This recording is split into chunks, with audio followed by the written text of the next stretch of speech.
హల్లెలూయా అని ఎందుకు చెప్తారంటే ఒక ముఖ్యమైన విషయం వచ్చినప్పుడు గమనించండి అని మీ గమనికను ఆకర్షించడానికి, మర్చిపోకుండా విషయాన్ని జ్ఞాపకంలో ఉంచుకోవడానికి హల్లెలూయా అని చెప్తారు. హల్లెలూయా అంటే నేను ఇప్పుడు చెప్పిన మాట మర్చిపోవద్దు, జ్ఞాపకంలో ఉంచుకొనుడి. దేవుని స్తోత్రము. క్రైస్తవుని జీవితంలో ప్రాముఖ్యమైనది ఏంటి? క్రైస్తవుని జీవితంలో ఊపిరి లాంటిది ఏంటి? క్రైస్తవుని జీవితంలో ప్రాముఖ్యమైనది చెప్పాలి, ప్రార్థన. ఏమండి? ప్రార్థన. బైబిల్ పట్టుకుని సంఘానికి వచ్చి ఆరాధన చూసుకొని వెళ్ళిపోయి బైబిల్ మూలలో పెట్టేది కాదు. చాలా మంది చూశాను. ఒక ఇంటికి వెళ్ళాను, మేము ఏం మాట్లాడినా వాక్యంతో మాట్లాడతాం. లోకరీతిలో ఏం మాట్లాడము, వాక్యాన్ని ఆదరించుకునే మేము మాట్లాడేది. కాస్త బైబిల్ ఏమని చెప్తే ఆమె బైబిల్ తెచ్చింది, బైబిల్ అంతా దుమ్ము ధూళితో నిండిపోయింది, గట్టిగా ఉంది బైబిల్. అంటే అర్థమే ఎన్నో నెలలు అయిపోయింది ఆమె బైబిల్ పుట్టలేదు. మరి మీలో ఎంతమంది బైబిల్ని సంపూర్ణంగా చదివారు? ఆదికాండం 1వ అధ్యాయం మొదటి అక్షరము నుండి ప్రకటన గ్రంథము ఆఖరి అధ్యాయం 22వ అధ్యాయం ఆఖరి పదము వచనం వరకు ఎంతమంది ఎన్నిసార్లు చదివారు? సంపూర్ణంగా చదివిన వాళ్ళు ఎవరైనా ఉన్నారా? ఆమేన్. ఉన్నారు. దేవుని స్తోత్రం. చదవని వాళ్ళు ఎవరైనా ఉంటే ఈరోజు మొదలు పెట్టండి. మొదటి అక్షరం నుండి కంటిన్యూస్గా చదువుతూ పోవాలి. ఎన్ని రోజుల్లో మీరు బైబిల్ని కంప్లీట్ చేస్తారు, సంపూర్ణంగా చదువుతారు. మొదటి అక్షరం నుండి ఆఖరి అక్షరం వరకు మీరు మిమ్మల్ని పరీక్షించుకోండి. ఒక్కసారి సంపూర్ణంగా బైబిల్ మీరు చదివారు అనుకోండి, వచ్చే ఆశీర్వాదాలు వేరుగా ఉంటాయి, విశేషంగా ఉంటాయి. అది మీరు అనుభవిస్తారు. అలాగే అంటే అర్థమే. అలాగే ఇప్పుడు సంపూర్ణంగా చదవండి. చదివితే వచ్చే ఆశీర్వాదాలు విశేషంగా ఉంటాయి. సరే, ఇప్పుడు ఒక విషయం మనం గమనిస్తాం. ప్రార్థన అంటే ఏమి? ప్రార్థన అంటే ఏమి? అందరూ ప్రార్థన చేస్తున్నాం మనం. అసలు సిద్ధాంతపరంగా ప్రార్థన అంటే ఏమి అని తెలియకుండా మనం ప్రార్థన చేస్తున్నాం. చాలా మంది ఇప్పుడు వచ్చినాడు, కొంతమంది నిద్రపోతున్నారు. అప్పుడే పొద్దున్న నిద్ర వస్తుంది వాళ్ళకి. నిద్రపోకండి, నిద్రించే సమయం కాదు ఇది. మన జీవితంలో ఒక మంచి ఘట్టానికి వచ్చాం మనం. ప్రార్థన అంటే ఏమని తెలుసుకోబోతున్నాం మనం. దయచేసి చెప్పండి, ప్రార్థన ఏం చెప్పినా ఏంటన్నా? ఇద్దరు మాట్లాడదు, ఒక్కరు చెప్పండి. ప్రశ్న నేను అడిగాను, ఉత్తరం మీరు చెప్పాలి. నేను మర్చిపోయాను, మీరు జ్ఞాపకంలో ఉంచుకున్నారు. దేవుని స్తోత్రం. హల్లెలూయా. అటు ఇటు చూడకండి. మీ కన్నులు, మీ ముఖము, మీ దేహము, నేను ఇక్కడి నుంచి చూస్తున్నాను, గమనిస్తున్నాను. మీ యొక్క గమనిక ఎటువైపు ఉందని నాకు తెలిసిపోతా ఉంది. ఎందుకంటే బాడీ లాంగ్వేజ్ అని ఇంగ్లీష్లో అంటారు. ఏమంటారండి? బాడీ లాంగ్వేజ్, దేహ భాష. దేహ భాష అంటే ఇప్పుడు భరతనాట్యం ఆడతారు కదా, భరతనాట్యం మాట్లాడతారా? లేదు. ఎవరో పాట పాడుతుంటే వీళ్ళు సైకిల్తో దేహాన్ని కదిలిస్తూ, గుర్తులు చూపిస్తూ, చిహ్నాలు చూపిస్తూ వాళ్ళు నాట్యం ఆడతారు. అంటే అది దేహము భాష పలుకుతుంది అన్నట్టు మీలో ఎవరెవరు వాక్యాన్ని గమనిస్తున్నారో, ఎవరెవరు మీ యొక్క ఆలోచనలు ఎక్కడున్నాయి, మీరు కన్నులో నిద్రపోతున్నారా, వాక్యాన్ని గమనిస్తున్నారా అనేది మాకు తెలిసిపోతుంది. ఇక్కడ ఎవరు వాక్యాన్ని ప్రసంగిస్తారు కదా, బోధిస్తారు కదా, వాళ్ళకి తెలిసిపోతుంది. కాబట్టి జాగ్రత్తగా వాక్యాన్ని వినండి. యేసు వైపు చూడండి, అటు ఇటు చూడకండి. ఈ సమయం మళ్ళా రాదు. ఈ సమయం మరలా రాదు. వచ్చిన సమయాన్ని సద్వినియోగము చేసుకోవాలి. ప్రార్థన అంటే ఏంటి? ఇప్పుడు దేవునితో సహవాసం. ఆమేన్. ప్రార్థన అంటే నేను కొన్ని విషయాలు రాసుకున్నాను. ఎందుకంటే నేను ఎప్పుడైతే హార్ట్ అటాక్ అయిందో, ఆసుపత్రిలో అడ్మిట్ అయిపోయానో, అప్పటి నుంచి నాకు కొద్దిగా బలహీనత అయిపోయింది. చెవులు సరిగా వినపడవు, కను దృష్టి తగ్గిపోయింది, జ్ఞాపక శక్తి తగ్గిపోయింది. ఇప్పుడు అమ్మగారు వచనాలన్నీ కూడా చెప్పేసింది, నువ్వు చూడకుండా చెప్పింది. మరి నేను ఇప్పుడు జ్ఞాపక శక్తి కొద్దిగా తగ్గింది కాబట్టి రాసుకొని మరి మర్చిపోకుండా, తప్పిపోకుండా మీకు చెప్పాలని మరి వచ్చాను. దేవునికి స్తోత్రం. ప్రార్థన నేను తొందరగా ముగించేస్తాను. చిన్న అంశం ఈరోజు గ్యాప్. ప్రార్థన అంటే మనకు దేవుడు ఆత్మనిచ్చాడు. ఏమిచ్చాడండి? ఈ ఆత్మ తండ్రి అయిన దేవునితో సహవాసం కలిగి మాట్లాడేటువంటి భాష, మాట్లాడేటువంటి సంభాషణ, ఇది ప్రార్థన. మనం ముఖం చూసి మాట్లాడుకున్నట్లు కాదండి. ఇది ఆత్మ తండ్రి అయిన దేవునితో మాట్లాడేటువంటి సంభాషణ, భాష, సహవాసం, అది ప్రార్థన. మనము ప్రార్థన ఎవరికి చేయాలి, ఎప్పుడు చేయాలి, ఎట్లా చేయాలి, ఎంత చేయాలి, ఇవన్నీ కూడా మనకు తెలియదు. కానీ ప్రార్థన చేస్తున్నాం, బాగానే చేస్తున్నాం అందరూ కూడా. కానీ సిద్ధాంతపరంగా మనము దాన్ని ఎలాగ చేయాలో అలాగనే చేస్తేనే అది మంచిది. ఇప్పుడు ఒక అర్జీ రాసుకుంటారు, గ్రామ సచివాలయం నుంచి కలెక్టర్కి రాసుకుంటారు, లేదా చీఫ్ మినిస్టర్ గారికి లెటర్ రాస్తారు. లెటర్ ఎట్లా రాస్తారు? మీరు ఒక పేపర్ తీసుకుంటారు, పెన్ తీసుకుంటారు. మొదట ఎవరికి ఆ పత్రము రాస్తున్నారో వారి పేరు పైన రాస్తారు. వారికి మనం లెటర్ రాసినట్లు దాని అర్థం. అలాగూ మనం చేసేటువంటి ప్రార్థన ఎవరికి చేస్తున్నాం? మనం ప్రార్థన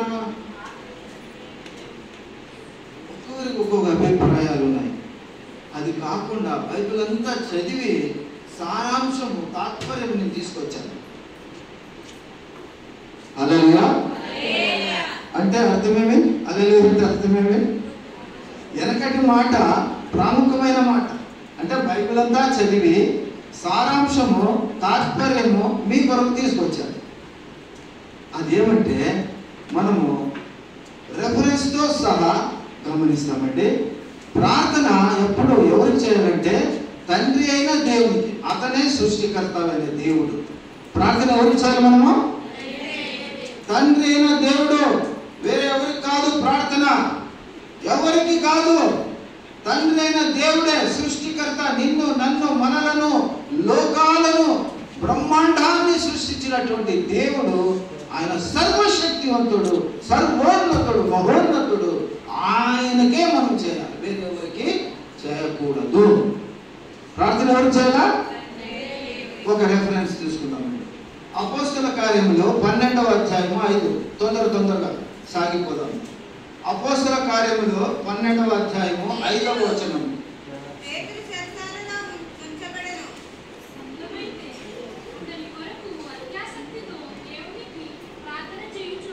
చాలు. ఎవరు ప్రార్థన చేస్తుందా? దేవునికి.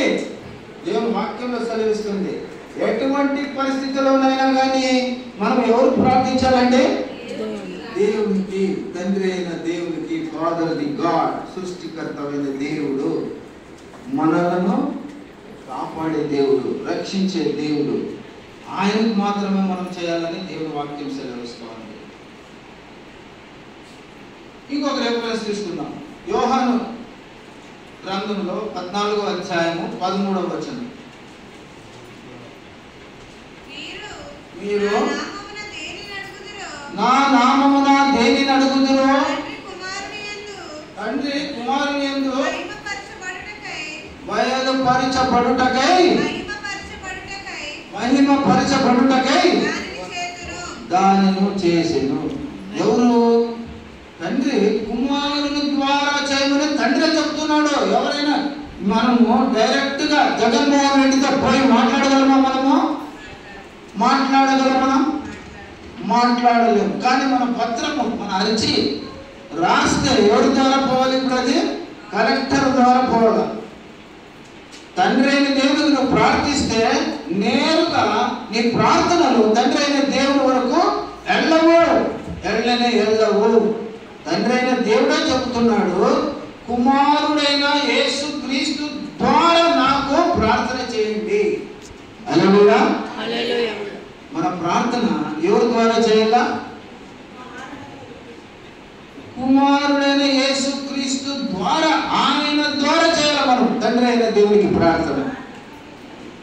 మీరు గమనించండి, మీకు తెలుసో తెలియక ప్రార్థన ఎలా చేస్తున్నారంటే ఫస్ట్ 3 భాగాలు ప్రార్థన. 3 భాగాలు. ఒకటో భాగము తండ్రి అయిన దేవుణ్ణి ప్రశంసించుట, పొగడుట, ఘనపరచుట, మహిమపరచుట తండ్రి అయిన దేవుణ్ణి. దేవాది దేవ, రాజాది రాజా, యేసు రాజా, సర్వశక్తివంతుడా, సర్వోన్నతుడా, మరియు కృపా సత్య సంపూర్ణమైన దేవ, అన్ని పొగడతలో తండ్రి అయిన దేవుణ్ణి మొదట మనం పొగడి ఆయన్ని మనము సంతోషపరిచి, ఎవరైనా పొగిడినప్పుడు మనకు సంతోషం అవుతుంది కదా. నన్ను కూడా మీరు ఎవరైనా పొగిడినారనుకోండి, మాస్టర్ గారు భలే బాగున్నారండి, మీరు తెల్లగడ్డ ఉందండి, మీరు బాగా దుబ్బగా గిడ్డుగా ఉన్నారండి అని అంటే సంతోషం అవుతుంది ఒక రీతి లోపల. అలాగూ ఒక మినిస్టర్ అయినా సరే, ఒక కలెక్టర్ అయినా సరే, ఒక పెద్ద మనిషి అయినా సరే, ఒక పాస్టర్ అయినా సరే, ఎవరైనా సరే ఆ మనిషిని మనం పొగడినప్పుడు వారు సంతోషపడతారు. అలాగా తండ్రి అయిన దేవుణ్ణి మనం ఏం చేయాలా? ప్రార్థనలో మొదటిగా అతన్ని మనము పొగడాల, ఘనపరచాలా. ఆయన చేసిన అద్భుతములు, ఆయన చేసిన ఆశ్చర్య కార్యములు, ఆయన చేసిన స్వస్థత కార్యములు, సూచక కార్యములు అనేకమైన ఉన్నవి. వాటిని పొగడుతూ తండ్రి అయిన దేవుని ప్రశంసించాలన్నా. ఇది మొదటి భాగం. రెండవ భాగము, మీ ప్రార్థన చేయనప్పుడు దేని కొరకు మీరు ప్రార్థిస్తున్నారు? దేని కొరకండి మీరు ప్రార్థిస్తున్నారు? ఆ విషయాన్ని పెట్టి ప్రార్థించాలి. వాక్యముతో దానిని బలపరచాలి ఆ విషయాన్ని. ఇది రెండవ భాగం. మూడవ భాగము, మేమందరము చేరి ఏక మనసుతో ఏకీభవించి కుమారుడైన ముద్దు రక్షకుడైన యేసు క్రీస్తు వారి నామమును అడిగి వేడుకుని పొంది ఉన్నాము మా తండ్రి అని అడగాలి. ఎవరి ద్వారా అడగాలి? ఇప్పుడు పునః భాగం, ఆఖరి భాగం, యేసు క్రీస్తుని పొగడాలి. యేసు క్రీస్తుని పొగిడి యేసు క్రీస్తు ద్వారా ఈ ప్రార్థనను మీ పాద సన్నిధిలో మేము అడిగి పొందుకొని ఉన్నాం తండ్రి అని తండ్రి అయిన దేవుని సంబోధించాలా. ఇది ప్రార్థన పద్ధతి. మొదటిది తండ్రి అయిన దేవుని మనము పొగడాలా, ఘనపరచాలా, మహిమపరచాలా. రెండవది, ఏ విషయం కొరకు మీరు ప్రార్థిస్తున్నారో ఆ విషయంలో పెట్టి ఆ విషయానికి సంబంధించిన వాక్యాన్ని బలపరుస్తూ యేసు క్రీస్తు ద్వారా ఈ ప్రార్థన చేస్తున్నాం మా తండ్రి. ఆ తండ్రిని అడగాలి. మళ్ళా ఎవరి ద్వారా? నిద్రపోతున్నారు కొంతమంది. నేను బుర్రకథ చెప్పినట్లుంది. నాకు బుర్రకథ చెప్తే బాగా నిద్ర వస్తుంది కదా. అలాగా కొంతమంది నిద్రపోతున్నారు, పగటి వేళలో నిద్రపోతున్నారు. సంతోషం, మంచి నిద్ర మీరు కదా. మొదటిదే తండ్రి అయినా దేవునికి చేయాలా, ఆయన్ని పొగడాలా, ఘనపరచాలా, మహిమపరచాలా. రెండవది యేసు క్రీస్తు ద్వారా. మూడవది మరి చూసుకుందాం, రోమీయులకు రాసిన పత్రిక 8వ అధ్యాయము 26వ వచనం. అటువలే ఆత్మయు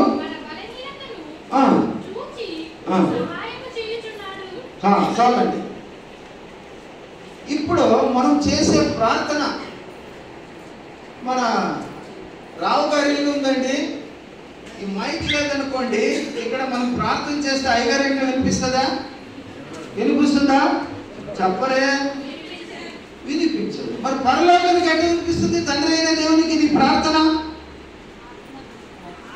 పరిశుద్ధాత్మని సహాయము ద్వారా. ఎవరి ద్వారా అండి? పరిశుద్ధాత్మని సహాయం. చెప్పాలా? పరిశుద్ధాత్మని సహాయము ద్వారా పరలోకానికి వినిపించాలా? మన అంత దూరం మన సౌండ్ వెళుతుందా? వెళ్ళదు. కానీ చేసిన ప్రార్థన అక్కడి దాకా తీసుకెళ్ళడానికి పరిశుద్ధాత్మని సహాయము మనకు ఎంతైనా అవసరం. ఆయన సహాయం లేనిదే నీ ప్రార్థన తండ్రి అయిన దేవుని వద్దకు వెళ్ళదు. ఇక్కడే నిలబడిపోతుంది, అందాక వెళ్ళదు. మనము పరిశుద్ధాత్మని సహాయం కొరకు ప్రార్థించి మరి తండ్రి అయిన దేవునికి క్రీస్తు ద్వారా మనము ప్రార్థన చేస్తే ఆయన వరకు వెళ్ళి ఆయన పాద సన్నిధిలో వినపడుతుంది. హల్లెలూయా. మనకు తెలిసి ఒక కొర్నేలి ఉన్నాడు. కొర్నేలి కూడా ప్రార్థన చేశాడు. తండ్రి అయిన దేవునికి ప్రార్థన చేశాడు. అన్యుడుగా ఉంటూ ప్రార్థన చేశాడు. ఆయన ప్రార్థన దేవుని పాద సన్నిధికి వచ్చి ఉన్నది అని సాక్షి చెప్పాడు. ఎవరండి? దేవదూత. అపోస్తల కార్యం 10వ అధ్యాయంలో రాయబడింది. మీరు ఇంటికి వెళ్ళినాక చదవండి. ఆ దేవదూత వచ్చి ఆయన ముందు నిలబడి కొర్నేలితో చెబుతున్నాడు, కొర్నేలి, నీ ప్రార్థన పరలోకం చేరి ఉన్నది, తండ్రి అయిన దేవుని పాద సన్నిధికి చేరి ఉన్నది. నీవు చేసిన దాన ధర్మములు, నీతి కార్యములు, ప్రార్థనలు అన్నీ కూడా దేవుని పాద సన్నిధిలో చేరి ఉన్నవి అని సాక్ష్యం చెప్పాడండి. మరి నీ ప్రార్థన, నా ప్రార్థన, మన ప్రార్థన ఎందాక పోతుంది? మన ప్రార్థన మనం పరిశుద్ధంగా ఉండి, నమ్మకంతో ఉండి, యథార్థతతో ఉండి మనం చేస్తే ప్రార్థన అది దేవుని పాద సన్నిధికి చేరుతుంది. క్రీస్తు ద్వారా పంపించాలా మన ప్రార్థన? పరిశుద్ధాత్మని సహవాసంతో పంపించాలా ప్రార్థన దేవుని దగ్గర. అప్పుడు నీ ప్రార్థన ఆలకిస్తాడని, అంగీకరిస్తాడు, ఆశీర్వదిస్తాడు. ఇర్మియాలో ఏమంటాడు? 33వ అధ్యాయంలో ఏమంటాడు? నీ మొర నాకు మొరపెట్టుము, నేను నీకు ఎటువంటి ఉత్తరము? సదుత్తరము. సత్ ప్లస్ ఉత్తరము. సత్ అంటే మంచి ఉత్తరాన్ని ఇస్తాడండి దేవుడు. మంచి సమాధానం ఇస్తాడు, మంచి జవాబు ఇస్తాడు దేవుడు. ఎప్పుడు మనము ఆయన సన్నిధిలో ఉన్నాము అని గ్రహించి నమ్మకంతో, విశ్వాసంతో, పరిశుద్ధంగా ఉంటూ చేస్తే ప్రార్థన ఆయన సన్నిధికి చేరుతుంది. చేరేదే కాదు, ఆయన తిరిగి మరలా మనకు ఉత్తరాన్ని ఇస్తాడు, సదుత్తరాన్ని ఇస్తాడు. ఇప్పుడు ఎవరి ప్రార్థన దేవుడు వింటాడు? ఈ విషయం గురించి మనం తెలుసుకుందాం. యూదా 1వ అధ్యాయము 20వ వచనం. యూదా గ్రంథము 1వ అధ్యాయం 20వ వచనం. గబుక్కని చదవాల వెంటనే. యూదా ఎక్కడ వస్తే తెలియదు మీకు. ఎన్ని బుక్కులు ఉన్నాయో తెలీదు బైబిల్లో. ఎన్ని బుక్కులు ఉన్నాయేమో? 67. పర్వాలేదు, నిద్రపోతున్నారేమో అనుకున్నాను. కరెక్ట్గానే చెప్తున్నారు. మా మనముడు చిన్నాడు, 5 ఏళ్ళు, 66 పుస్తకాలు చెప్తాడు. గబు గబు గబు గబు కానీ ఒక్క సెకండ్ కూడా లేదు, వేస్ట్ చేయడు టైం. చెప్పమ్మా. 1వ అధ్యాయం 20వ వచనం.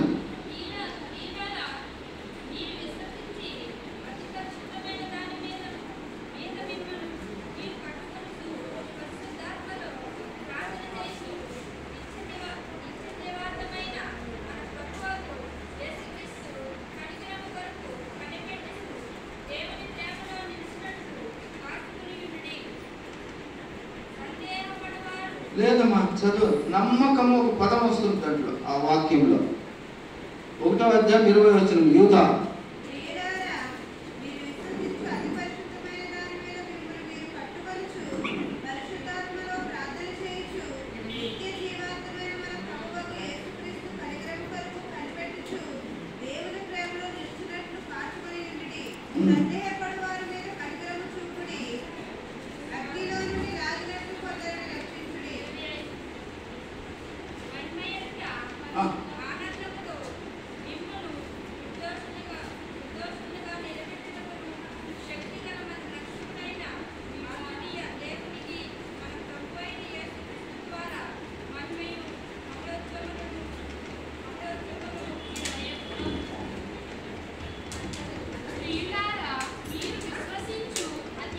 విశ్వసించు. రెండవ మాటనే విశ్వసించు. విశ్వసించు అనే పదం కోసమే ఆ వాక్యం మనం తీసుకున్నాము. మనము దేవుని పైన విశ్వాసం కలిగి నమ్మకం కలిగి ప్రార్థిస్తే ఆ ప్రార్థనను దేవుడు వింటాడు. ఎవరు ప్రార్థన వింటాడండి? విశ్వాసము నమ్మకము కలిగి చేసిన ప్రార్థనను మాత్రమే దేవుడు వింటాడు. ఇప్పుడు అమ్మగారు చెప్పారు కదా, మార్కు 11:24. 11:24 ప్రార్థన చేయనప్పుడు ప్రార్థన చేయి వాటిని పొంది ఉన్నాము అని నమ్మకముతో ప్రార్థన చేయాలి. కాబట్టి మన యొక్క ప్రార్థనలో ప్రాముఖ్యమైనది ఏమి? నమ్మకము, విశ్వాసం కలిగి మనం ప్రార్థిస్తే అటువంటి వారి ప్రార్థన దేవుడు ఉంటాడు. ఊరికే ఏదో పొద్దుపోక ఎవరైనా అడిగితే ప్రార్థన చేస్తాంలే అంటే సరే చేస్తాం, కానీ ఏదో చేసే ప్రార్థన అది ప్రార్థన కాదు. రోగికి ప్రార్థించేటప్పుడు కూడా రోగి కూడా నమ్మకముతో ప్రార్థన చేయించుకోవాలి. ప్రార్థన చేయవారు కూడా నమ్మకముతో విశ్వాసముతో మనకు స్వస్థత కలుగుతూ ఉన్నది, దేవుడు స్వస్థపరుస్తున్నాడు అని నమ్మకంతో ప్రార్థించాలి. అందుకే దేవుని వాక్యం ఏమంటది? నీ విశ్వాసమే నిన్ను స్వస్థపరచును. విశ్వాసమే స్వస్థపరుస్తుందండి. దేవుడు నీ విశ్వాసాన్ని చూస్తాడు, నీ యొక్క నమ్మకాన్ని చూస్తాడు. అటువంటి నమ్మకమైన విశ్వాసమైన ప్రార్థన చేయవారి ప్రార్థననే దేవుడు అంగీకరిస్తాడు. ఎవరి ప్రార్థన అంగీకరించడు. మరి సుంకరి ప్రార్థన కూడా చూసాము. ఆయన ప్రార్థనలు ఏముంది? ఇద్దరు చేశారు ప్రార్థనలు. ఎవరు? సుంకరి మరియు పరిసయ్యుడు. పరిసయ్యుని ప్రార్థనలు ఏముంది? అహంకారం ఉంది. నేనే ఉపవాసం ప్రార్థన చేస్తున్నాను, నేనే మంచి ప్రార్థన చేస్తున్నాను, అతని కంటే మేలైన ప్రార్థన చేస్తున్నాను ఆడు చేస్తున్నాడు. సుంకర్ ఏం చేస్తున్నాడు? తన్ను తాను తగ్గించుకొని ప్రభువునకు అంగీకరించి ప్రార్థిస్తున్నాడు విశ్వాసంతో. అటువంటి ప్రార్థననే దేవుడు వినేది. మరి ఇంకొక వచనం తీసుకుందాం. అపోస్తల కార్యములు 10వ అధ్యాయము 2వ వచనము మరియు 4వ వచనం. అపోస్తల కార్యములు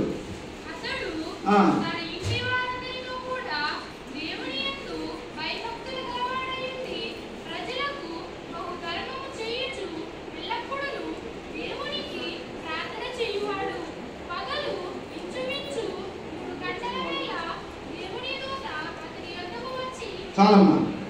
దేవుణ్ణి నమ్మాలనే ఆశ గలవారి ప్రార్థన దేవుడు వింటాడు. ఎవరు ప్రార్థన వింటాడు? రెండవది, దేవుణ్ణి నమ్మాలి, దేవుణ్ణి విశ్వాసించాలి. లోకంలో ఎవరిని విశ్వాసించకూడదు. ఆ విశ్వాసము మరి పరలోక సంబంధమైనది కాదు, లోక సంబంధమైనవి. అవి దేవునికి సంబంధం లేదు. దేవుడు కోరేది నీ యొక్క ప్రార్థనలో నమ్మకం ఉండాలి, విశ్వాసం ఉండాలి. అలాగైతే నీ ప్రార్థన వింటాడు. అటువంటి వారి ప్రార్థన మాత్రమే దేవుడు వింటాడు. ఇంకొక వచనం చూసుకుందాం. కీర్తన భాగము 32వ కీర్తన 6వ వచనం.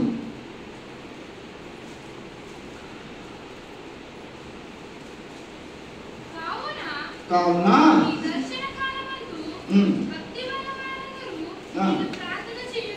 చాలు, భక్తి గల వారి ప్రార్థన దేవుడు వింటాడు. ఏ ప్రార్థన వింటాడండి? చెప్పాలి. భక్తి. భక్తి అంటే ఏమి? భక్తి అంటే దేవుని పైన ప్రేమ. భక్తి అంటే ఏమిటి? భయము. భక్తి అంటారు. భయము అంటే మనము పాపము చేసిన ఎడల నరకానికి వెళ్ళిపోతాము, క్షమాపణ లేదు అనే వాక్య భయము మనలో ఉండాలి. భయము అది. భక్తి అంటే దేవుని మనము ప్రేమించాలి. మందిరానికి ఎందుకు వస్తున్నాం? వస్తున్నారండి మీరు? యేసు క్రీస్తును ప్రేమించి మరి వస్తున్నారు మీరు. మరి ఒకసారి పరిసయుడు వచ్చి యేసుక్రీస్తు వారి దగ్గర పరలోకానికి పోయేవాళ్ళంటే ఏం చేయాలని అడిగితే ఆయన ఏం చెప్పాడు? మొదట నీ తండ్రి అయిన దేవుని నీవు ప్రేమించాలి. రెండవ మాట నీ ఇరుగు పొరుగు వారిని నిన్ను వలె ప్రేమించాలి. ప్రేమ ఇక్కడ బహుముఖ్యమైనదండి. తండ్రి అయిన దేవుణ్ణి, యేసుక్రీస్తు వారిని మనం ఏం చేయాలంట? భక్తి కలిగి ఉండాలి. భక్తి అంటే ప్రేమ. దేవుని ప్రేమించాలి, దేవుని కార్యాలను ప్రేమించాలి, దేవుని సేవను ప్రేమించాలి, దేవుని మందిరాన్ని ప్రేమించాలి, దేవుని సేవకుణ్ణి ప్రేమించాలి, సంఘ కాపరిని ప్రేమించాలి. ఎట్లా ప్రేమిస్తున్నారు? నాకు తెలుసో తెలీదు, నాకేమీ తెలీదు. మీలో ఇంతమంది సంఘస్థులు ఉన్నారు. మీ సంఘ కాపరి బర్త్డే జరిపించాడు. ఎప్పుడైనా ఒక జత బట్టలు తెచ్చిపెట్టారా? ఎవరైనా తెచ్చిపెట్టిండొచ్చు. నీ ప్రేమ క్రియారూపంలో ఉండాలి. ప్రేమ క్రియారూపంలో ఉండాలి. అయ్యా మాస్టర్ గారు నేను ప్రేమిస్తున్నామంటే ప్రేమనది. నీ ప్రేమను క్రియారూపంలో నిరూపించుకో. అది నిజమైన ప్రేమ. అది దేవుడు మనతో మాట్లాడుతున్నాడు. భక్తి గల వారందరి ప్రార్థన మాత్రం ఆయన వింటాడు. ఇంకొకటి సామెతలు 15వ అధ్యాయం 8వ వచనం. సామెతలు 15వ అధ్యాయం 8వ వచనం.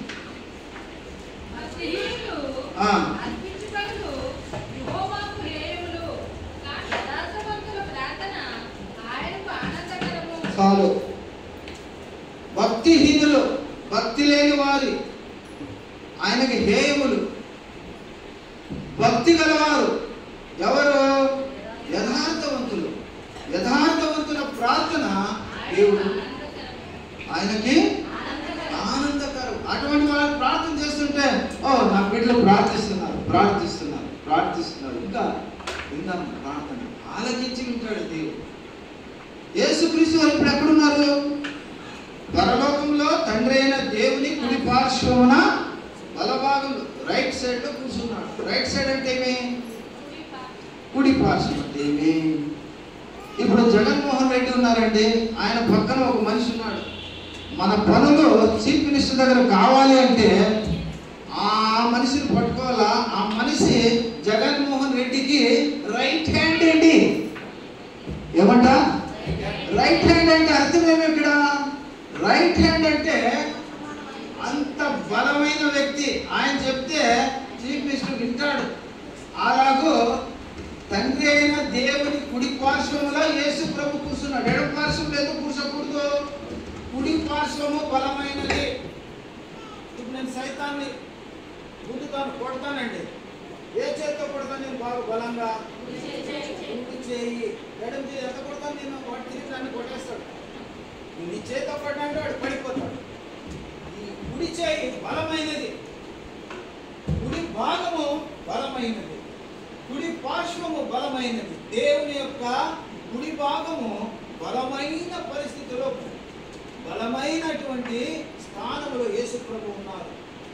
నువ్వు చేసిన ప్రార్థనలు యేసు ప్రభు ఆయన తండ్రి అయిన దేవునికి విజ్ఞాపనగా చెప్తున్నాడండి. ఏంగా చెప్తున్నాడు? విజ్ఞాపనగా. విజ్ఞాపన అంటే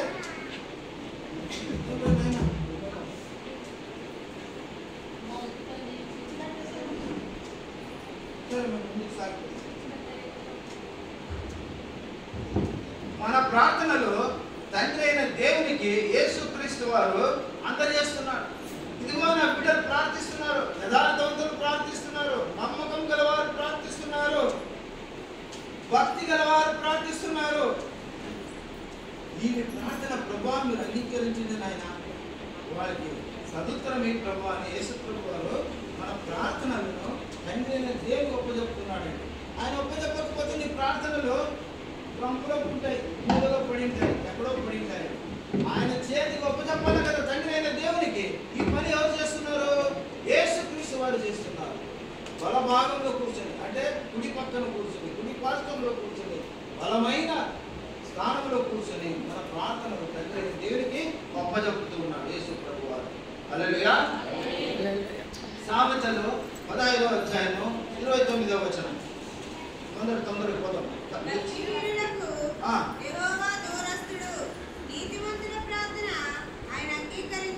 చాలు. ఎవరు ప్రార్థన ఆయన అంగీకరిస్తున్నాడండి? నీతిమంతుల ప్రార్థన ఆయన అంగీకరిస్తూ ఉన్నాడు. ఎవరు నీతిమంతులు? నీతిమంతులు ఎవరండి? నీతి కార్యాలు చేసేవాళ్ళ? రోజు 10,000 మందికి భోజనాలు పెట్టేది నీతి కార్యమే.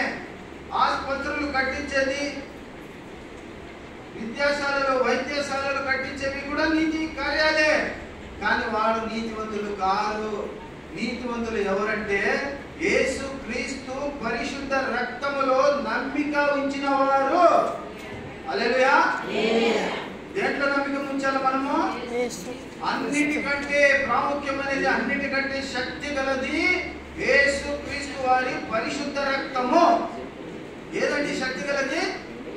యేసు క్రీస్తు వారి పరిశుద్ధ రక్తము. చెప్పండి. యేసు క్రీస్తు నామములో కన్నా యేసు క్రీస్తు పరిశుద్ధ రక్తములో ఎవరైతే నమ్మిక ఉంచుతారో వారు నీతిమంతులు. వారు నీతిమంతులు. మీరు ఆ పట్టిలో ఉన్నారా?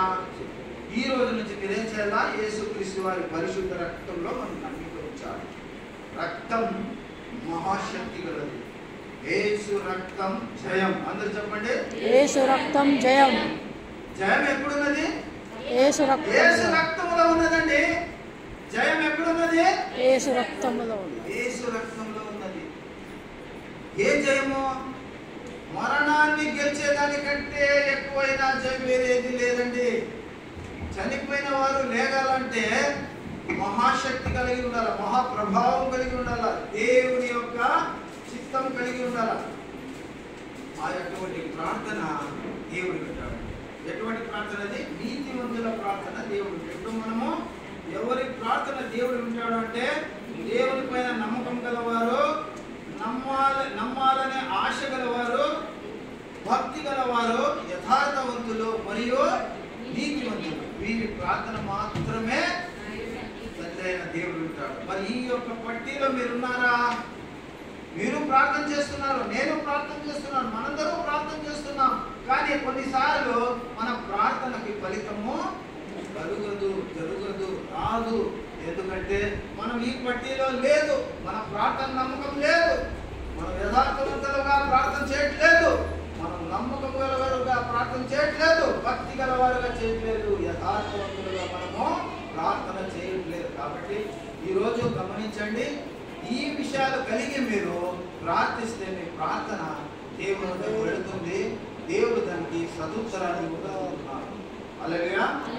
ఇప్పుడు ఎవరి ప్రార్థన దేవుడు వినడు, ఎవరు ప్రార్థన వింటాడో మీకు ఇందాక చూసుకున్నాం. ఇప్పుడు దేవుడు ఎవరి ప్రార్థన వినడు.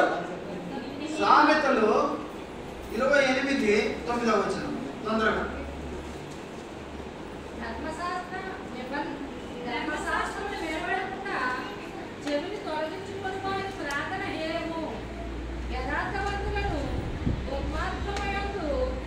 ఫస్ట్ వాక్యమే చాలమ్మా.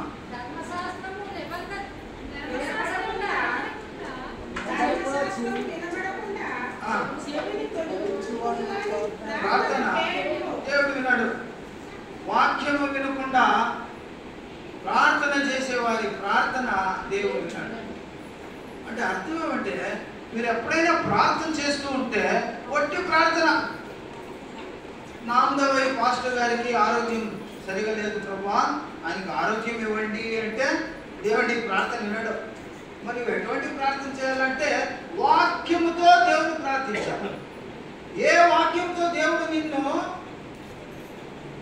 కాపాడుచూ ఉన్నాడు, మనము ఆ వాక్యాల్ని ఉపయోగించి ప్రార్థించాలండి. ఎలాగంటే, తండ్రి అయిన దేవా, ఆరోగ్యం ఇచ్చే ఆరోగ్యదాయకుడు నీవే కదా, స్వస్థపరిచే దేవుడు నీవే కదా, స్వస్థత నీ తండ్రి. విశ్వాసంతో ప్రార్థిస్తే స్వస్థత కలిగిస్తావు కదా నాయన. 5వ అధ్యాయం యూదా గ్రంథంలో 5వ అధ్యాయం 15వ వచనం ఏముంటుంది? మీలోనే ఎవరైనా రోగిగా ఉన్నాడా సంఘ పెద్దలను పిలిపించి వాక్యంలో వారిని ప్రార్థించండి. విశ్వాసం గల ప్రార్థనతో రోగికి నేను స్వస్థతను ఇస్తాను అంటున్నాడు దేవుడు. కాబట్టి మనము మన ప్రార్థనలో వాక్యము చదవకుండా, వాక్యాన్ని అర్థం చేసుకోకుండా, వాక్యాన్ని వాడకుండా చేసే ప్రార్థన దేవుని వద్దకు వెళ్ళదు. దేవుడు అటువంటి ప్రార్థన వినడు. రెండవ వాక్యం చదువుతున్నామండి. యెషయా 1వ అధ్యాయం 15, 16 వచనాలు తొందరగా. యెషయా గ్రంథము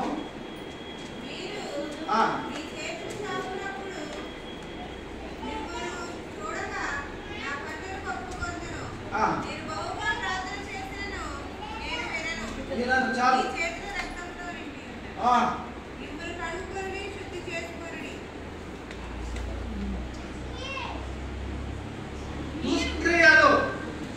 దుష్క్రియలు చేయి వారి ప్రార్థన దేవుడు వినడు. దుష్క్రియలు అంటే చెడ్డ కార్యములు, చెడు పనులు, చెడు మాటలు, చెడు ఆలోచనలు కలిగి ఉన్న వారి ప్రార్థన దేవుడు వింటాడా? వినడా? వినడు.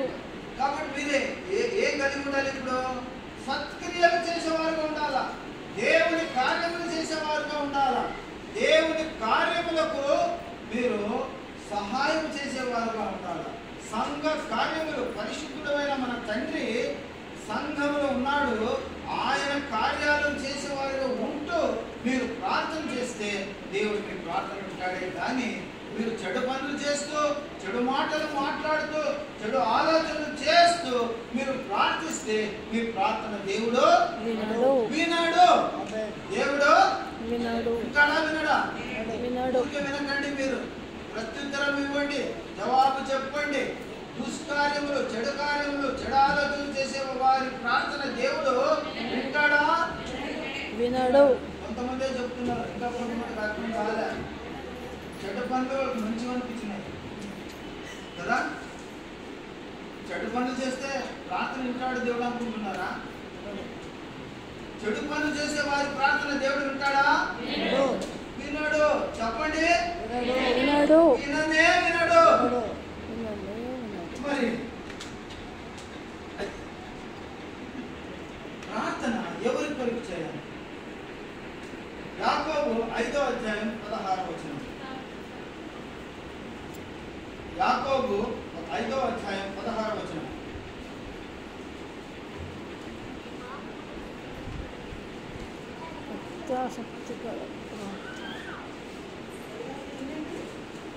యాకోబు 5:16. యాకోబు 5వ అధ్యాయము 16వ వచనం. చాలు. ఒకరి కొరకు ఒకరు ప్రార్థించాలా. మా కొరకు మనమే ప్రార్థించుకునేది సరికాదు. దేవుని వాక్యం సెలవిస్తున్నది విశ్వాసుల కొరకు దైవజనులు ప్రార్థించాలా, దైవజనుల కొరకు విశ్వాసులు ప్రార్థించాలా, ఇంకొక విశ్వాస కొరకు మరి ఒక విశ్వాసి ప్రార్థించాలా, ఇంకొక దైవజనుల కొరకు మరి ఒక దైవజనుడు ప్రార్థించాలా. అంటే అర్థం ఏమంటే ఒకరి కొరకు ఒకరు ప్రార్థించాలి. మన కొరకే మనము ప్రార్థించుకునేది స్వప్రార్థన, స్వార్థ ప్రార్థన. అటువంటి ప్రార్థన దేవుడు. నువ్వు ప్రార్థిస్తావు, నాకు కేజీ బంగారు కావాలండి, నాకు 2 కార్లు కావాలండి, 2 మైలు మోటార్ బైకులు కావాలండి, 2 కొడుకులు కావాలండి, 2 భార్యలు కావాలండి. ఇవి మన ప్రార్థన. ఇటువంటి ప్రార్థన దేవుడు ఉంటాడా? నీ ప్రార్థనలో పరిశుద్ధత కలిగి ఉండాలా. అటువంటి ప్రార్థనే దేవుడు వినేది. కాబట్టి దేవుని వాక్యం సెలవిస్తూ ఉన్నది ఒకరి కొరకు మరి ఒకరు ప్రార్థించాలా. నీకు నీవే చేసుకుని ఇతరుల కొరకు నువ్వు ప్రార్థించలేదు అంటే నీ ప్రార్థన శూన్యం. నీ ప్రార్థన శూన్యమైపోతుంది, వేస్ట్ అయిపోతుంది. అందుకే దేవుడు అంటున్నాడు వాక్యంలో ఒకరి కొరకు ఒకరు ప్రార్థించేవారుగా మీరు ఉండాలండి. సంఖ్యాకాండము 21వ అధ్యాయము 8వ వచనం. సంఖ్యాకాండము 21వ అధ్యాయము 8వ వచనం.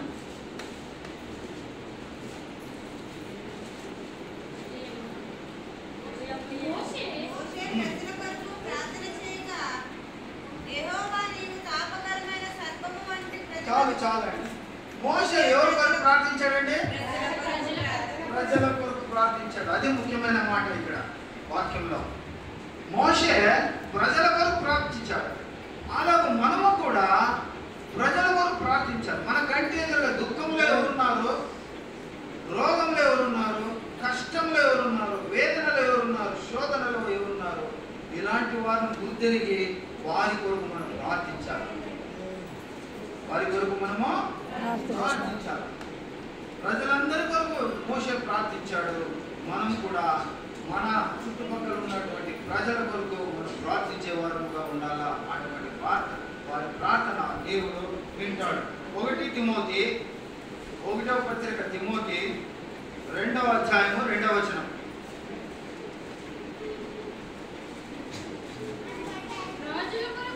రాజుల కొరకును అధికారుల కొరకును విజ్ఞాపనలను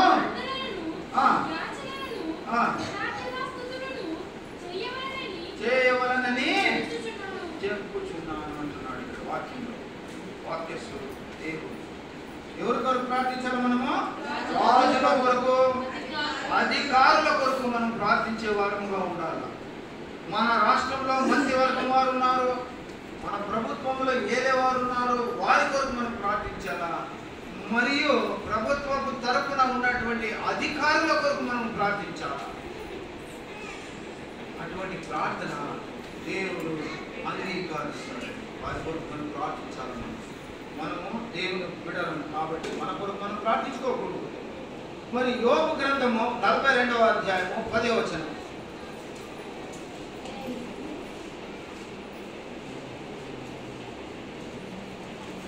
42వ అధ్యాయం 10వ వచనం. యోబు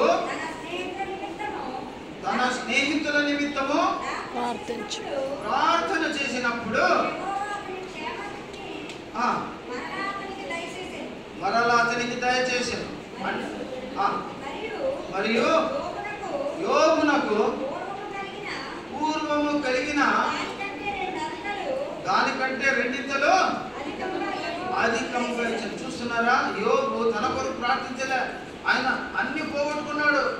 భార్య లేదు, కూతురు లేదు, కొడుకులు లేరు, ఆయన ఆస్తి లేదు, సర్వస్వం కోల్పోయింది. ఆయనకు మిగిలిందల్లా ఒకటే, ఏది? ఆయనకున్న చర్మరోగం. అటువంటి పరిస్థితిలో కూడా ఆయన అడిగిండొచ్చు కదా, నా రోగాన్ని నువ్వు స్వస్థపరిచి దేవు అని అడిగిండొచ్చు కదా. ఆయన అడగలే. నా దేవునికి తెలుసు నాకేం కావాలి. నీ దేవునికి తెలుసు. నీ దేవుడే నా దేవుడు, నా దేవుడే నీ దేవుడు. కాబట్టి మన దేవునికి మన స్థితిగతులు తెలుసు, పరిస్థితులు తెలుసు. అటువంటి సమయాన కూడా యోబు తన స్నేహితుల కొరకు ప్రార్థించాడు. ఆ ప్రార్థన ప్రాముఖ్యమైనది కాబట్టి దేవుడు అతనికి మొదటి స్థితి కంటే రెండింతలుగా హెచ్చింపు చేశాడు. హల్లెలూయా. దేవుని స్తోత్రం కలుగును గాక. మత్తయి 5వ అధ్యాయం 44వ వచనం. మత్తయి 5వ అధ్యాయం 44వ వచనం. మీరు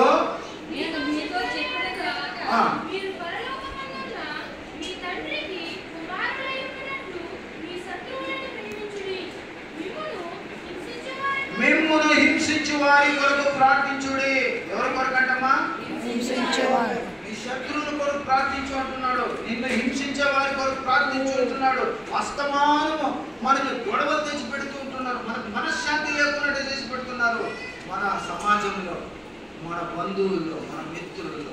అటువంటి వారి కొరకు కూడా నువ్వు ప్రార్థించాలా. మొదట ప్రార్థించాలి అటువంటి వారి కొరకు. అంటే దేవుని ఉద్దేశం ఎలా ఉందంటే, నీకు మనశ్శాంతి ఉన్నట్టయితే నీకు ఆరోగ్యం ఉందండి. మనశ్శాంతి ఉంటే ఆరోగ్యం ఉంది. టెన్షన్ ఉంటే అనారోగ్యం ఉంది. టెన్షన్ లేకపోతే ఆరోగ్యం ఉంది. టెన్షన్ లేకుండా ఉండాలంటే శత్రువుని ప్రేమించు, శత్రువు కొరకు ప్రార్థించు, హింసించే వారిని ప్రేమించు, హింసించే వారి కొరకు నువ్వు ప్రార్థించు. ఇది దేవుడు చెప్తున్నటువంటి ఆజ్ఞ. నిన్ను హింసించే వారి కొరకు నువ్వు ప్రార్థించాలా. మీ అత్త నేను బాధిస్తుంటారు బిడ్డ, అత్త కొరకు ప్రార్థించు. కోడలు నిన్ను సరిగ్గా చూసుకోదా, కోడల కొరకు ప్రార్థించు. ఇంటి పక్కన వారు మీరు బాగుంటే మిమ్మల్ని చూచి ఓర్చలేరు, అసూయ పడతారు, కక్ష పడతారు కదా, అటువంటి వారి కొరకు ప్రార్థించండి. దేవుడు చెప్పే ముఖ్యమైన మాట ఏంటంటే నిన్ను హింసించే వారి కొరకు నీవు ప్రార్థన చేయవలెను, తప్పక చేయవలెను. హల్లెలూయా. 1 సమూయేలు 7వ అధ్యాయము 3, 4, 8 3 వచనాలు చదవండి. సమూయేలు ఇశ్రాయేలులందరితో ఇట్లనిను, నీ పూర్ణ హృదయముతో యెహోవా యొద్దకు మీరు మళ్ళుకొనిన యెడల అన్య దేవతలను, అస్తారోతు దేవతలను. నువ్వు కంటిన్యూ చదువుతున్నా బిడ్డ. 3, 4 చదువు, తర్వాత 8, 5, 6, 7 వద్దు. 8వ వచనం.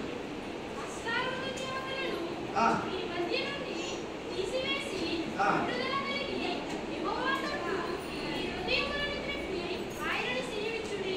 చూస్తున్నారా? అప్పుడు ఆయన ఫిలిష్తీయుల చేతిలో నుండి మిమ్మల్ని విడిపించును. చాలు. మన దేవుడైన యెహోవాను చాలు. 8వ వచనం. మన దేవుడైన యెహోవాను ఫిలిష్తీయుల చేతిలో నుండి మనల్ని రక్షించున్నట్లుగా మా కొరకు ఆయనను ప్రార్థన చేయడం మానవద్దని సమూయేలు వద్ద మనవి చేసిరి. చాలు. చాలండి. పూర్ణ హృదయముతో దేవుని వైపు తిరిగి పాపము విడిచిన వారి వలె, అంటే మీరు పాపాన్ని వదిలి, మీలో ఉండే పాపాన్ని పెట్టుకొని ప్రార్థించవద్దు. పాపాన్ని వదిలి అంటే పరిశుద్ధంగా ఉంటూ మీరు ప్రార్థిస్తే దేవుడు ఈ ప్రార్థనను ఆలకిస్తాడండి. అటువంటి వారి కొరకు మనం ప్రార్థించాలండి. ఇంకో 2 మాటలు ఉన్నాయి, చెప్పి ముగిస్తాను. ప్రార్థన ఎప్పుడు చేయాలి? కీర్తన 5వ అధ్యాయం 3వ వచనం. ప్రార్థన ఎప్పుడు చేయాలి? యెహోవా ఉదయమున నా కంఠస్వరము నీకు వినపడును. ఉదయమున నా ప్రార్థన నీ సన్నిధిని సిద్ధం చేసి కాచియుందును. కీర్తన 88వ అధ్యాయము 13వ వచనం. 88, 13 కీర్తన భాగము. యెహోవా నేను నీతోనే మనవి చేయుచున్నాను.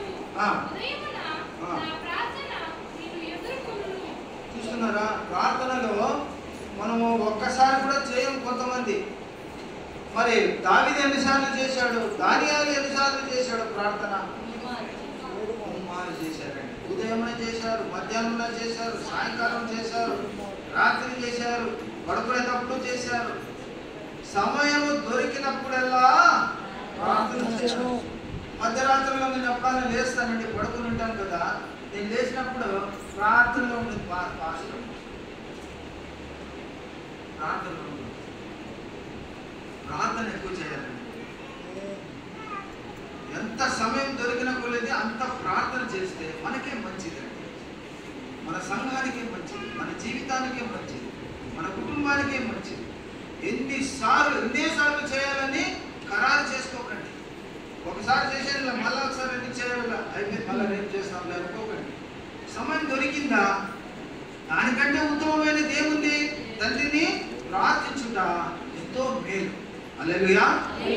ఎంతో మేలు. అపొస్తలుల కార్యములు 3వ అధ్యాయం 1వ వచనం అండి.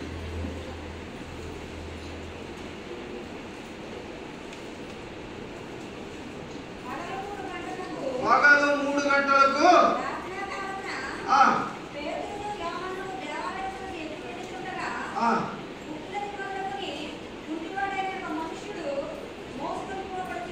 చాలండి. యోహాను, పేతురులో మధ్యాహ్నం 3 గంటల సమయంలో కూడా ప్రార్థించారు. మనం మధ్యాహ్నం 3 గంటల సమయంలో ఏం చేస్తామంటే భోజనం చేసి హాయిగా పడుకోవద్దు. ప్రార్థన చేసి పడుకో. అంటే ప్రాముఖ్యత ప్రార్థనకే, నిద్ర కాదండి. నిద్ర కూడా అవసరమే. నిద్ర కంటే ప్రాముఖ్యమైనది ప్రార్థన. దేవుని వాక్యంలో సెలవిస్తున్నది. మధ్యాహ్న కాల సమయంలో కూడా వారు ప్రార్థించింది. యాకోబు 5వ అధ్యాయం 13వ వచనం. యాకోబు 5వ అధ్యాయము 13వ వచనము. అంటే అదే అధ్యాయంలో 14వ వచనం. అతడు ప్రార్థన చేయవాడును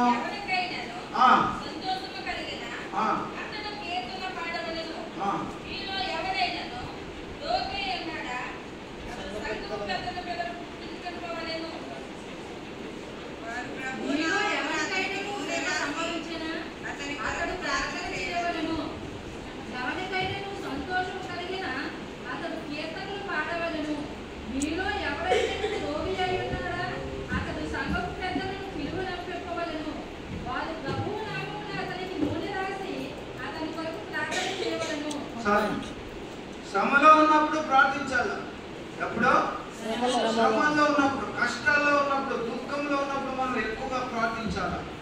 ఎందుకనగా ఇప్పటి వరకే మీరు చేస్తున్నటువంటి ప్రార్థన దానికంటే సాతానుని యొక్క శక్తులు అధికమైపోయినప్పుడు మనకు శ్రమలు సంభవిస్తాయి.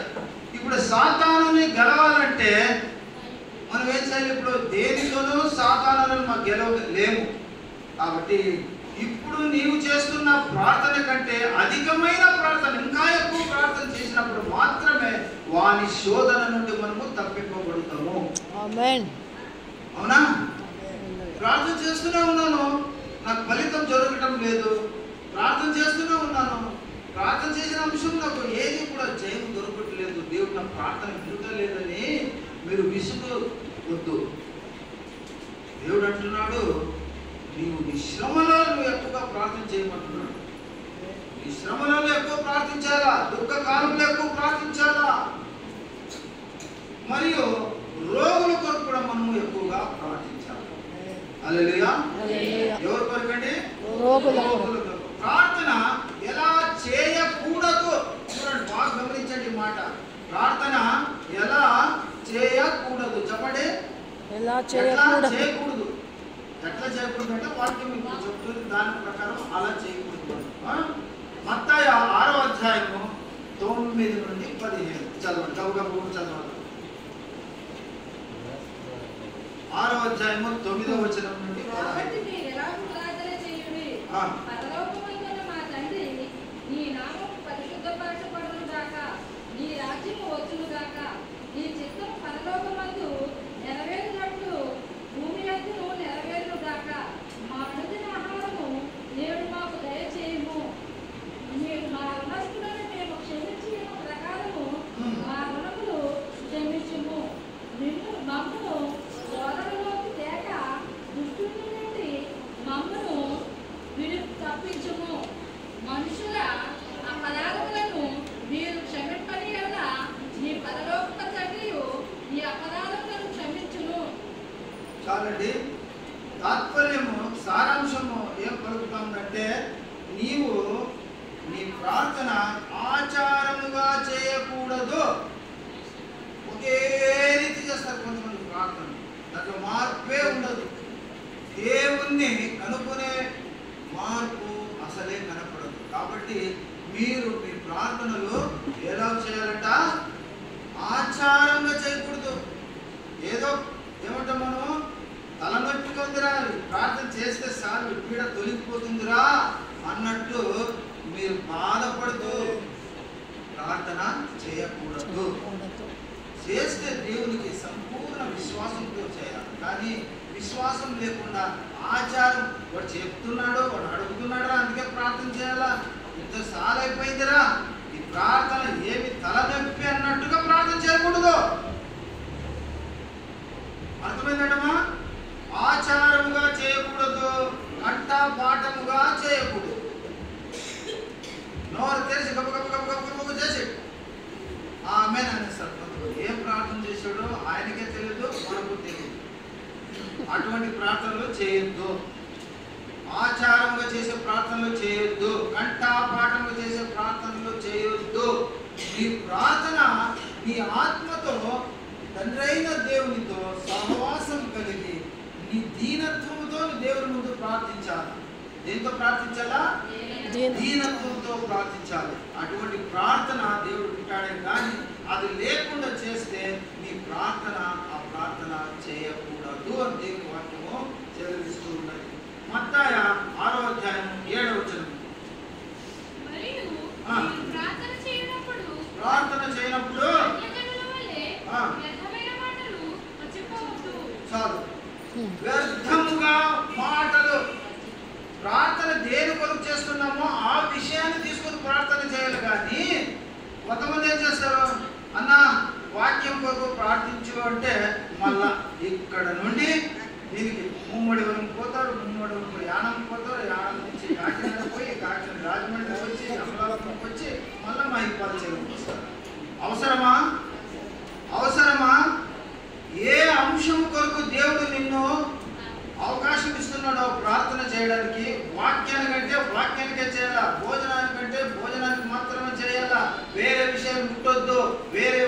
విషయాలు తీసుకోవద్దు. దేవుడు ఆ సమయంలో అంతమందిలో నిన్ను ఎన్నుకొని నిన్ను ప్రార్థన చేయమని ఏ అంశానికైతే అడుగుతారో ఆ అంశానికి మాత్రమే చేయాలి. శుక్రవారం నాడు లేదా ఉపవాస ప్రార్థనలో గంట ప్రార్థన చేయి, జరుగుతుంది, నడుస్తుంది, దేవుడు ఆలకిస్తాడు. వేరే సమయాల్లో ప్రార్థన చేయమని ఏ అంశం చెప్తారో నాయకులు, సంఘ కాపురులు, ప్రార్థన జరిపేవారు ఆ అంశాలకు మాత్రమే నువ్వు ప్రార్థన చేయాలి. అది వదిలి వేరే అంశానికి మీరు ప్రార్థన చేయకూడదండి. మరియు వేషాదారుల వలె చేయకూడదు. మార్కు 12:40, 12వ అధ్యాయం 40 వచనం ముగిస్తున్నాను. ఇంకా 3-4 ఉన్నాయి.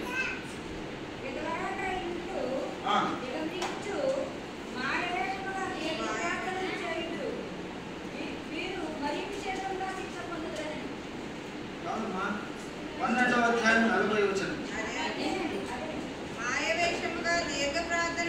దీర్ఘ ప్రార్థనలు చాలు, అంతకే చాలు. ఆ పదం కొరకే మనం వాక్యంని ఎన్నుకున్నాం. దీర్ఘ ప్రార్థనలు అంటే కొంతమందికి కూడి వచ్చాం, అరగంట సమయం మనకి ప్రార్థనకు ఉంది.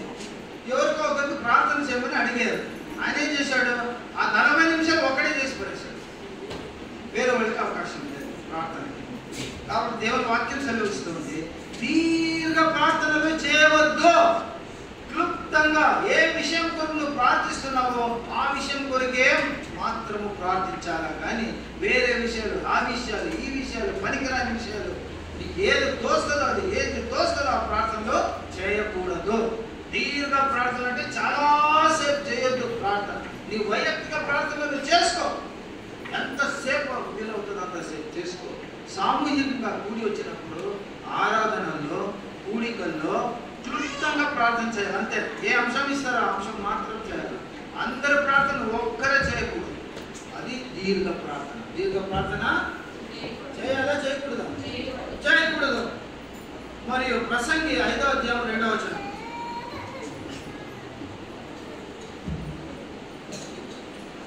ప్రసంగి 5వ అధ్యాయం 2వ వచనం.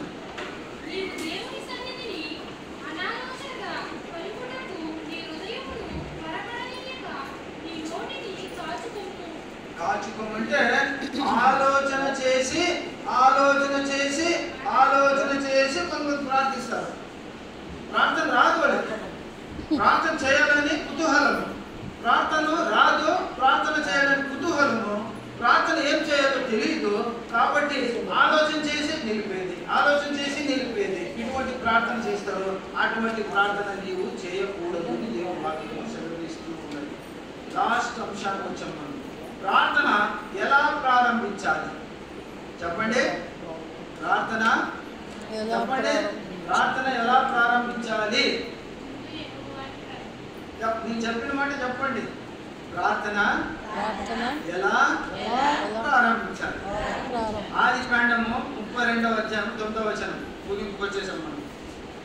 ఆదికాండము 32వ అధ్యాయము 9వ వచనం.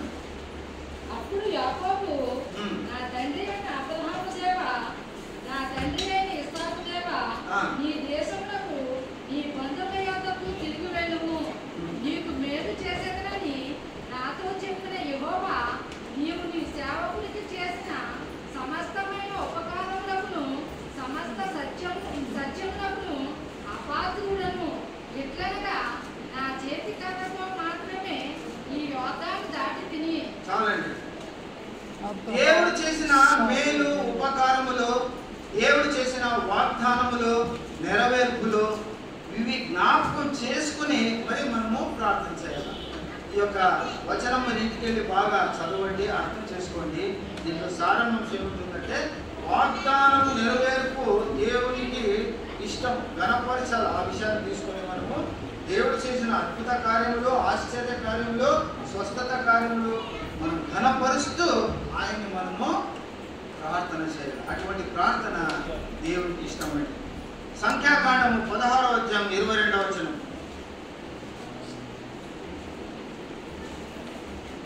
సంఖ్యాకాండము 16వ అధ్యాయం 22వ వచనం.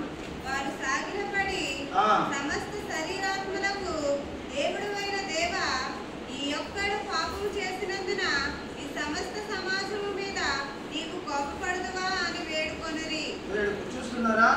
ఆ సందర్భానుసారముగా ఆ సందర్భంలో ఏది అవసరమో ఆ విషయాన్ని మాత్రమే మనము నోటితో దేవుని ముందు ఒప్పుకుంటూ ప్రార్థించాలి. అటువంటి ప్రార్థన దేవునికి ప్రాముఖ్యమైన ప్రార్థన. సంఖ్యాకాండము 27వ అధ్యాయము 15వ వచనం.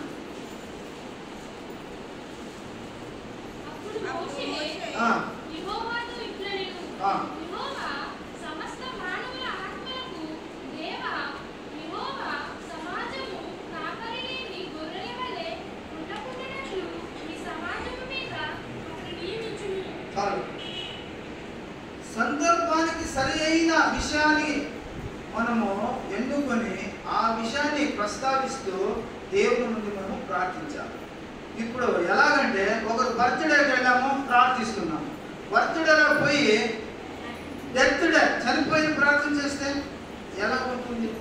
లేదా ఎవరైనా చనిపోయినారు అక్కడ పోయి బర్త్డే ప్రార్థన చేస్తే ఎలా ఉంటుంది? సందర్భానుసారంగా విషయము ఏ సందర్భంలో చేస్తున్నామో ఆ సందర్భానికి సరి అయిన ప్రార్థన, సంబంధమైన ప్రార్థన, వాక్యంతో కూడిన ప్రార్థన చేస్తే అది దేవుడికి ఇష్టమైన ప్రార్థన. కాబట్టి దేవుడు అంటున్నాడు వాక్యంలో, సందర్భానుసారముగా వాక్యాలను ఉపయోగిస్తూ మరి నువ్వు ప్రార్థించాలి. అట్టి ప్రార్థన దేవుడు ఆలకిస్తాడు.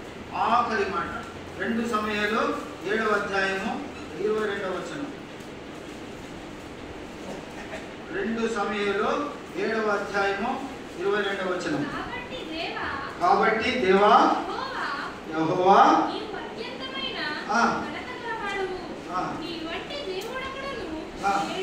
లేడు.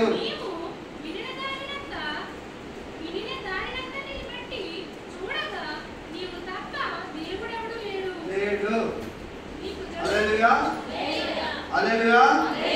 సంపూర్ణ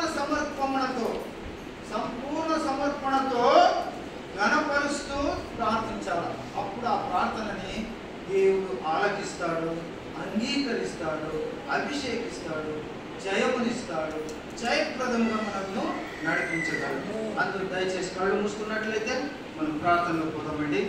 దయచేసి అందరూ కళ్ళు మూసుకోండి, తలలు